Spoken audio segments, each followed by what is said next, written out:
Genghis Khan की तलवार से जमीन कांपती थी। लोग सिर्फ मौत की चाप सुनते थे, मगर जब वो मिट्टी में दफन हुआ, सवाल उठा, अब इस खून की प्यास को कौन बुझाएगा? क्या जुल्म का ये सिलसिला रुक गया या उसका वारिस और भी ज्यादा बेरहम निकला?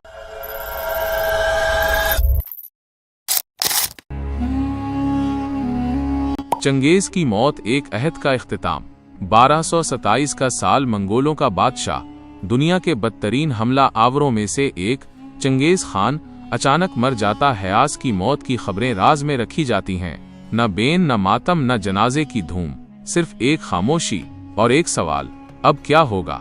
चंगेज खान ने अपनी जिंदगी में 4 बेटों को तरबियत दी थी।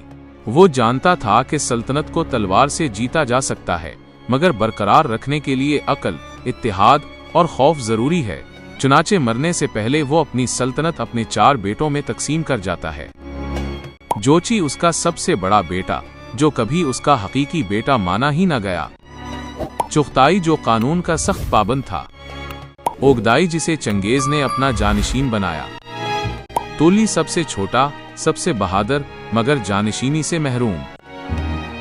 ओगदाई खान बादशाहत का पहला वारिस चंगेज खान के बाद 1229 में ओगदाई को अजीम खान यानी खाने आजम का लक़ब दिया गया।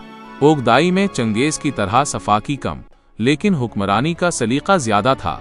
उसने मंगोल सल्तनत को इदारा जाती बुनियादों पर इस्तवार किया, दारुल हुकूमत कराकोरम की बुनियाद रखी, डाक का निज़ाम कायम किया, फौज को मरकजी कंट्रोल में लाया, चीनी उल्मा और मुसलमानों को निज़ाम हुकूमत में शामिल किया। लेकिन जंग की प्यास अभी खत्म ना हुई थी।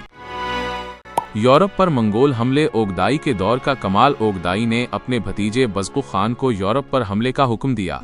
बातु खान ने जोची का बेटा होने के बावजूद अपनी अस्करी सलाहियतों से सबको हैरान कर दिया। 1240 कीव तबाह कर दिया गया। 1241 पोलैंड, हंगरी और ऑस्ट्रिया के इलाकों को रौंद डाला गया।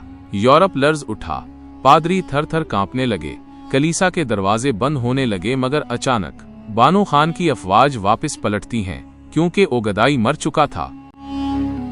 खान के बाद खान जानिशीनी का खेल। ओगदाई के बाद इक़्तिदार की जंग ने मंगोल सल्तनत को हिलाकर रख दिया। ओगदाई का बेटा गुयोक उसकी बेवा तौरीगेना खातून की मदद से खान बनता है, मगर गयोक ज्यादा अरसा न चल सका, 2 साल में मर गया। अब चंगेज का दूसरा बेटा तोली के बेटे मंके खान को खाने आजम बनाया गया। ये पहला मौका था कि चंगेज की नस्ल का नया चेहरा उभर कर सामने आया। हलाकू खान का ज़ुहूर इस्लामी दुनिया का अंदुनाक बाब मंगके खान ने अपना छोटा भाई हलाकू खान को हुक्म दिया, इस्लामी दुनिया के मरकज बगदाद को मिटा दो। 1258 तारीख का स्याह तरीन दिन हलाकू खान ने बगदाद पर हमला किया। अब्बासी खलीफा मुस्तासिम को कालीन में लपेटकर घोड़ों से रौंदवा दिया। किताबें दरियाए दजला में फेंकी गईं। पानी स्याह हो गया। इल्म, तहजीब और रोशनी का शहर खून में नहा गया। क़िबलाई खान चंगेज का सबसे मुहज़्ज़ब वारिस अब बारी थी क़िबलाई खान की तोली का एक और बेटा। ये वो बादशाह था जिसने चीन की मुकम्मल फतह की, यवान सल्तनत की बुनियाद रखी, चीनी तमद्दुन को अपनाया, बुद्ध मत, इस्लाम और ईसाइयत को बर्दाश्त किया। मार्को पोलो जैसे यूरोपी सय्याह इसके दरबार में आए, मगर मंगोल सल्तनत अब मरकज से बिखर चुकी थी। मंगोल सल्तनत का ज़वाल, दाखिली टूट फूट। चंगेज के बाद आने वालों ने दुनिया को फतह तो किया, लेकिन इस फतह को संवार न सके। सल्तनत 4 हिस्सों में तकसीम हो गई। यवान सल्तनत चैन क़िबलाई खान के ज़ेरे असर, चुगताई खानाते वस्ते एशिया, इलाहानी सल्तनत ईरान हलाकू खान के मातहत, सुनहरी उर्दू रूस बातो खान की नस्ल हर हिस्सा खुद मुख्तार हो गया। अब चंगेज की सल्तनत एक खून आशाम ख्वाब बन चुकी थी, माइनस जिसमें भाई ने भाई से जंग की। इंसानी लम्स चंगेज के वारिस और इबरत चंगेज का वारिस सिर्फ तलवार का वारिस न था, वो इक्तदार, गुरूर, खून और अंजाम का वारिस भी था।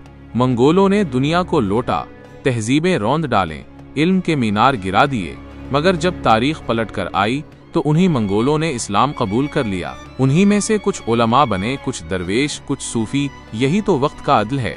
जो तलवार से तारीख लिखता है, कभी उसका नाम मिट भी जाता है। आखिरी सबक, चंगेज की तलवार ने दुनिया को झुका दिया, मगर वक्त ने इसे मिट्टी में मिला दिया। जो आग दूसरों के लिए जलाई जाती है, वो एक दिन अपने ही खैमे को जला डालती है। तारीख हमेशा ताकत से नहीं, عدل، علم اور انسانیت سے زندہ رہتی ہے۔